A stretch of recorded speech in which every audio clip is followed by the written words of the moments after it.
नमस्कार दोस्तों, आज की इस पावन कथा में हम सुनेंगे पतिव्रता धर्म, नारी शक्ति, प्रेम, त्याग और अटूट विश्वास की अद्भुत कहानी, सावित्री और सत्यवान की अमर कथा। यह कथा केवल एक व्रत की कहानी नहीं, बल्कि यह भारतीय संस्कृति में नारी के साहस, तपस्या और बुद्धिमत्ता का एक ऐसा उदाहरण है जिसे सदियों से आदरपूर्वक सुना और सुनाया जाता है। ज्येष्ठ मास की अमावस्या के दिन विवाहित महिलाएं अपने पति की लंबी आयु और सुख समृद्धि के लिए वट सावित्री व्रत करती है। इस दिन बरगद के वृक्ष की पूजा की जाती है और सावित्री सत्यवान की कथा सुनी जाती है।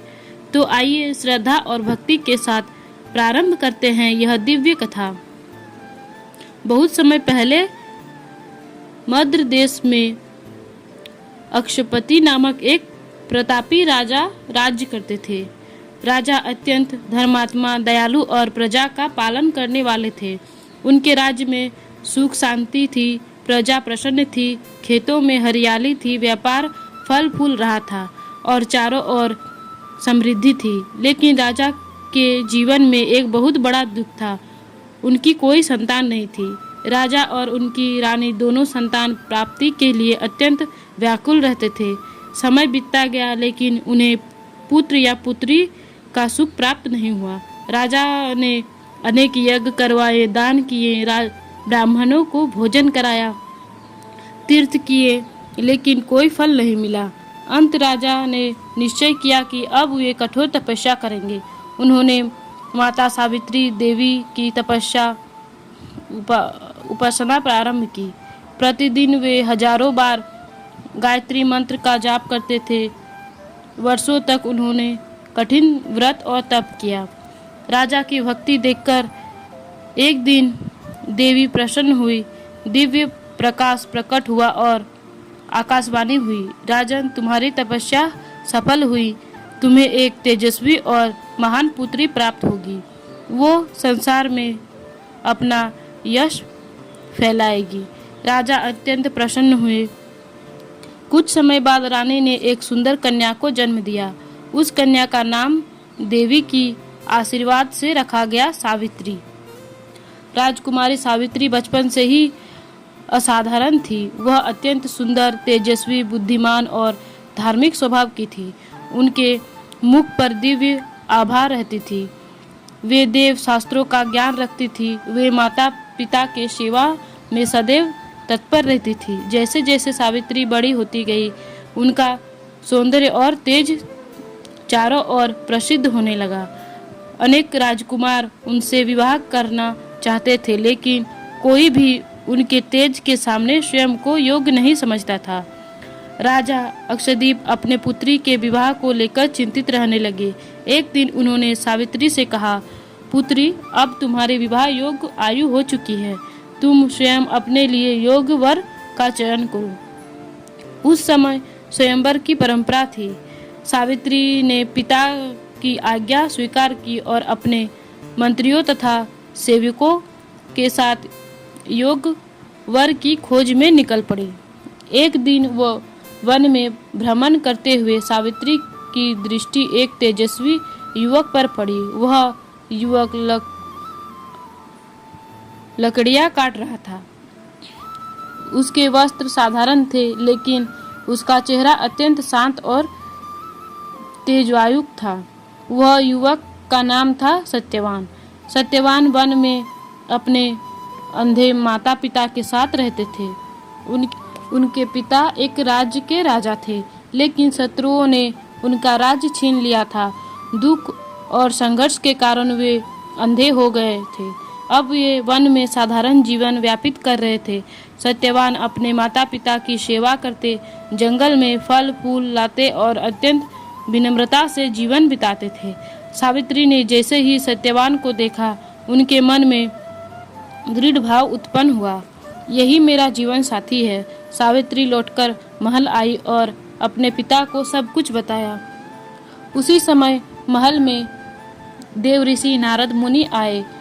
राजा अक्षपति ने उनसे सत्यवान के विषय में पूछा। नारद मुनि ने ध्यान लगाकर कहा, सत्यवान गुणवान है, धर्मात्मा है, वीर है, सत्यवादी है, संसार में उनके समान कोई नहीं है। लेकिन राजा घबराए, लेकिन पूछा, लेकिन क्या मुनिवर? नारद बोले, सत्यवान अल्पायु है, आज से ठीक 1 वर्ष बाद उसकी मृत्यु निश्चित है।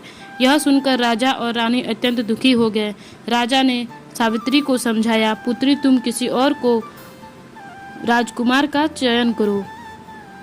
लेकिन सावित्री अटल थी। उन्होंने शांत स्वर में कहा, पिताश्री, भारतीय नारी केवल एक बार पति का वरण करती है। मैंने मन से सत्यवान को अपना पति स्वीकार कर लिया है।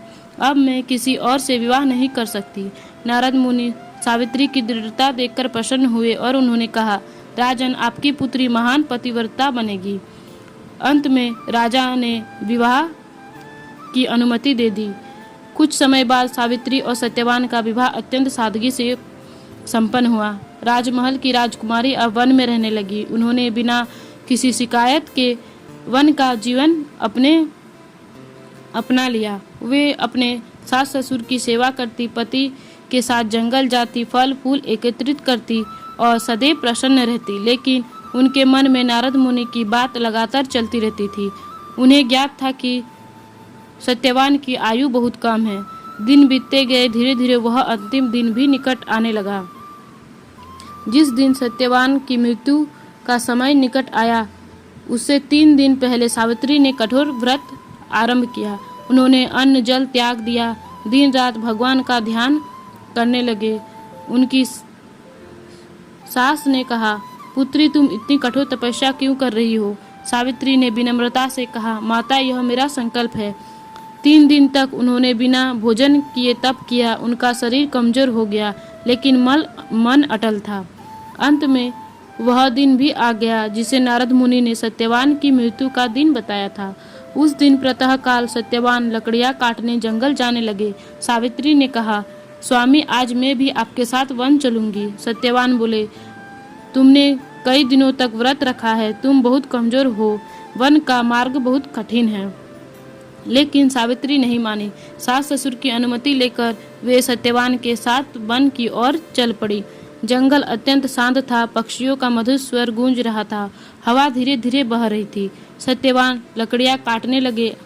अचानक उनके सिर में तेज पीड़ा होने लगी। वे बोले, सावित्री, मेरे सिर में बहुत दर्द हो रहा है, मैं अत्यंत थका हुआ महसूस कर रहा हूँ। सावित्री घबराई, लेकिन उन्होंने धैर्य रखा। उन्होंने सत्यवान का सिर अपने गोद में रख लिया। धीरे धीरे सत्यवान की आंखें बंद होने लगी और कुछ ही क्षणों में उनका शरीर निश्चल हो गया। अचानक वहां दिव्य प्रकाश प्रकट हुआ। सावित्री ने देखा कि एक तेजस्वी पुरुष हाथ में पास लिए खड़े हैं। वे थे मृत्यु के देवता यमराज। यमराज ने सत्यवान की आत्मा को अपने पास में बांधा और दक्षिण दिशा की ओर चलने लगी।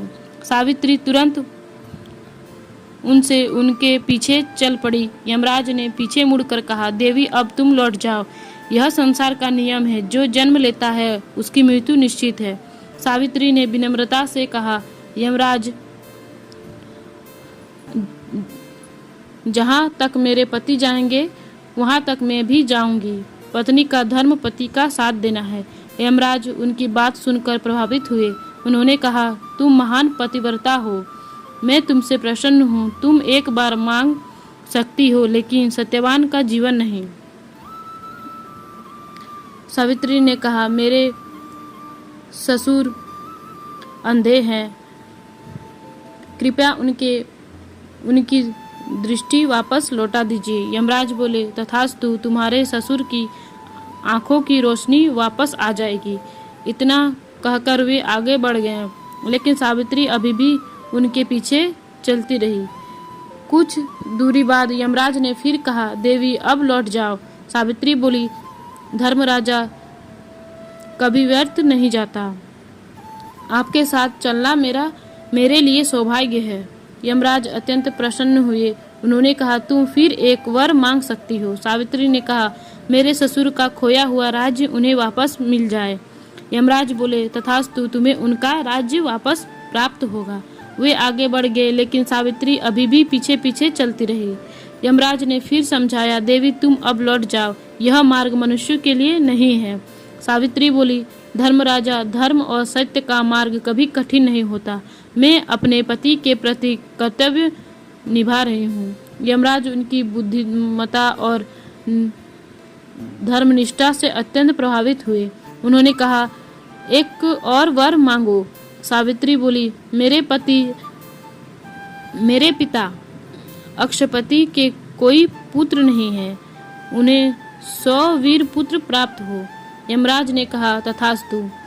यमराज आगे बढ़े, लेकिन सावित्री का संकल्प अड़िग था। वे लगातार उनके पीछे चलती रही। यमराज अब आश्चर्यचकित थे। उन्होंने कहा, देवी तुम असाधारण हो, तुम्हारे जैसा पतिव्रता दुर्बल है। एक अंतिम वरदान और मांगो।